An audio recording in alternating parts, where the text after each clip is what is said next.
Everyone, welcome to Akshansh classes. हम discuss कर रहे थे class 11th chemistry chapter 1 some basic concept of chemistry.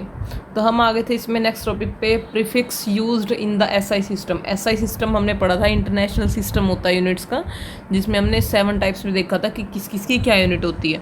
ठीक है, अब हम देखते हैं आगे इसमें प्रीफिक्स कौन से यूज़ किए जाते हैं इन एसआई सिस्टम के अंदर।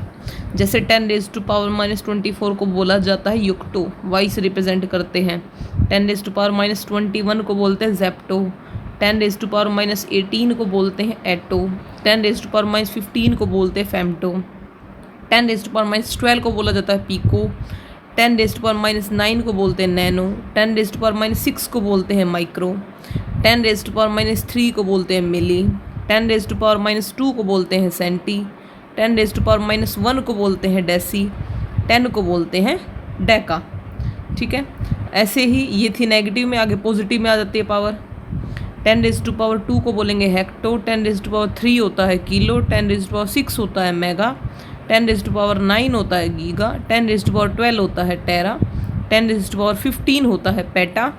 10⁻18 होता है एक्सा। 10⁻21 होता है जीटा और 10⁻24 होता है यूटा। हमें ये सारे के सारे ही याद करने हैं।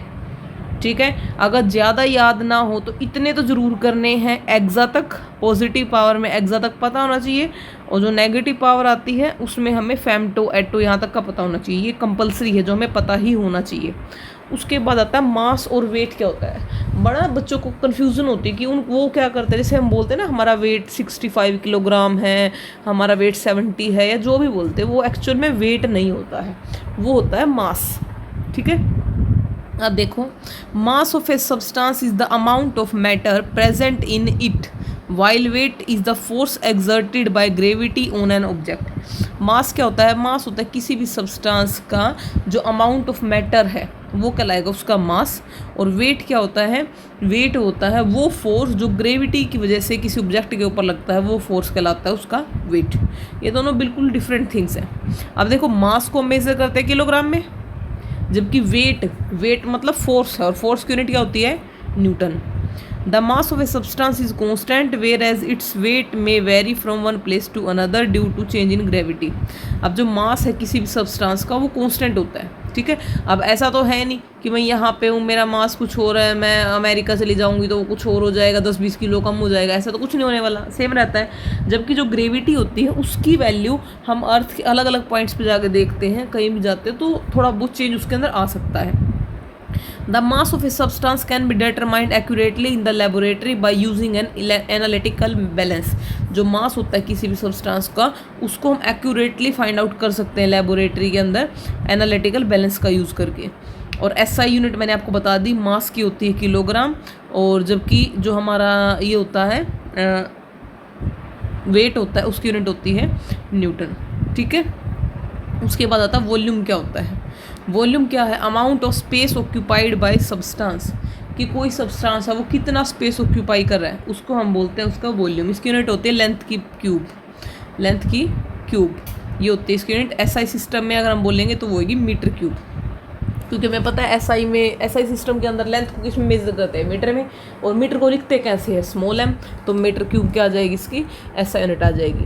But again in chemistry laboratory smaller volumes are use. लेकिन हमें पता है कि जो हम केमिस्ट्री की जब बात करते हैं तो वहाँ पे हम वॉल्यूम बहुत कम यूज़ हुआ। मीटर क्यूब में तो हम यूँ नहीं लेंगे वॉल्यूम को। जब भी हम लैब में एक्सपेरिमेंट करेंगे तो वहाँ पे हम सेंटीमीटर, डेसीमीटर, मतलब इन चीज़ों में मेजर किया जाता है। तो वहाँ पर क्या हो जाएगी इसकी unit? Centimetre cube, decimetre cube, इस तरह से आ जाएगी। The common unit liter L, which is not an SI unit, is used for measurement of volume of liquid। जो कॉमन यूनिट होती है वो हम यूज़ करते हैं लीटर। ठीक है, आपने कभी देखा होगा, हम कोई भी लिक्विड लेते हैं उसमें बोलते हैं ना ये 1000 लीटर की टंकी है, ये 100 लीटर है, 50 लीटर है। हम नॉर्मली लीटर में बात करते हैं, जबकि उसकी SI यूनिट क्या है? Metre cube. ठीक है, अब ये 1 लीटर में हमें पता है 1000 में मिलीलीटर होता है। ठीक है, अब देखो, या ये बोल सकते हैं जो 1000 सेंटीमीटर क्यूब होता है वो 1 डेसीमीटर क्यूब के इक्वल होता है। अगर हमें चेंज करना हो ना तो हम वो ईजिली कर सकते हैं। अगर हमें चेंज करना हो वो कैसे करेंगे? जो 1 लीटर है वो क्या होएगा? 1000 मिलीलीटर के इक्वल है, या ये बोल सकते हैं 1000 सेंटीमीटर क्यूब के इक्वल है। ठीक है, ये 1 डेसीमीटर क्यूब के इक्वल है। इस तरह से हम उसको बता सकते हैं, एक्सप्लेन कर सकते हैं। In the laboratory the volume of liquid of solution can be measured by graduated cylinder, burette, pipette. तो हम लैब में मेज़र करने के लिए हम क्या करते हैं, ये जो होती है देखो, जब हम लैब में जाते हैं ना तो बच्चों को ये क्लियरली दिखाया जाता है कि ये क्या है। ये होती है वॉल्यूमेट्रिक फ्लास्क, ये होता है ग्रेजुएटेड सिलेंडर, ये होती है पिपेट और ये होती है हमारी ब्यूरेट। इनका यूज़ किया जाता है वॉल्यूम्स को मेज़र करने के लिए। A volumetric flask is use to prepare a known volume of a solution. जो वॉल्यूमेट्रिक फ्लास्क होती है उसका यूज़ करते हैं हम, जैसे लैब में जब सोल्यूशन वगैरह बनाते हैं उसको प्रिपेयर करते हैं, बिल्कुल एग्जैक्ट वॉल्यूम लेने के लिए हम उसका यूज़ करते हैं।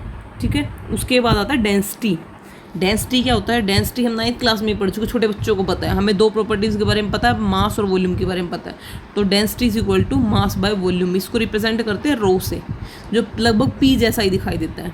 Density of substance is it's amount of mass per unit volume. यही है, बोल सकते हैं कि इसके पर यूनिट वॉल्यूम में कितना मास है, तो वो कहलाएगी उसकी डेंसिटी।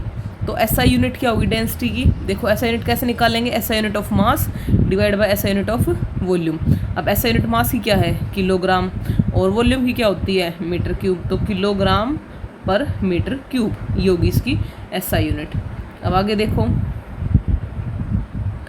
अब उसके बाद आता है the unit is quite large and a chemist often express density in gram पर सेंटीमीटर क्यूब। लेकिन ये जो यूनिट है काफ़ी बड़ी है। ठीक है, जो हम नॉर्मली जब केमिस्ट्री में एक्सपेरिमेंट करते हैं, कुछ भी करते हैं लैब के अंदर, तो इतनी बड़ी यूनिट का यूज़ नहीं किया जाता। वहाँ पर हम यूज़ करेंगे ग्राम पर सेंटीमीटर क्यूब का। Where mass is expressed in gram and volume is expressed in centimetre cube. जहाँ पर जो मास को रिप्रेजेंट किया जाता है वो किया जाता है ग्राम में, और जो वॉल्यूम है उसको एक्सप्रेस करते हैं हम सेंटीमीटर क्यूब में। तो density of substance tell us about how closely particle are packed. तो डेंसिटी से हमें पता क्या चलता है कि जो सब्सटेंस है उसके पार्टिकल कितनी क्लोज है।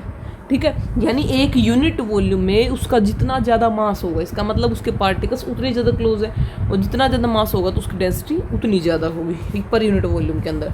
If density is more it's means particles are more closely packed. अगर डेंसिटी ज़्यादा है तो इसका मतलब क्या है, उसके पार्टिकल्स क्या होंगे, क्लोजली पैक्ड होंगे। अब उसके बाद आती है हमारी टेम्परेचर। अभी टेम्परेचर क्या है, there are 3 common scales to measure temperature. 3 common scale होते हैं, डिग्री सेल्सियस। 3 कॉमन स्केल कौन कौन से, डिग्री सेल्सियस, डिग्री फ़ारेनहाइट और साथ में हमारा kelvin scale. Here K is the SI unit. जो केल्विन होती है वो हमारी SI यूनिट होती है। The thermometers based on the scales are show. देखो इसके बाद जो थर्मोमीटर होते हैं वो इनकी स्केल्स के बेसिस पर बनाए जाते हैं। जैसे केल्विन में लेंगे हम, केल्विन का स्केल दिखा रखा है, फिर हमारा ये सेल्सियस स्केल है और फ़ारेनहाइट स्केल है। केल्विन स्केल में वैल्यू होती है 273.15 से 373.15 तक होती है। जो डिग्री सेल्सियस होता है उसमें 0 डिग्री सेल्सियस से 100 डिग्री सेल्सियस तक होती है। ऐसे जो फ़ारेनहाइट होता है उसमें 32 फ़ारेनहाइट से 212 फ़ारेनहाइट तक वैल्यू होती है। ठीक है, उसके बाद इनका जो एक्सचेंज करने का फॉर्मूला वो हमें अच्छे से पता होना चाहिए। Degree Fahrenheit is equal to 9/5 degree Celsius plus 32, kelvin is equal to degree Celsius plus 273.15। ये फॉर्मूले हमें अच्छे से लर्न होने चाहिए, जिससे हम इजीली इनको चेंज कर सकें, जो हम 9th क्लास में पढ़ चुके हैं। ठीक है, आज के लिए बस इतना ही, कल पढ़ेंगे हम next topic. Thank you and have a nice day.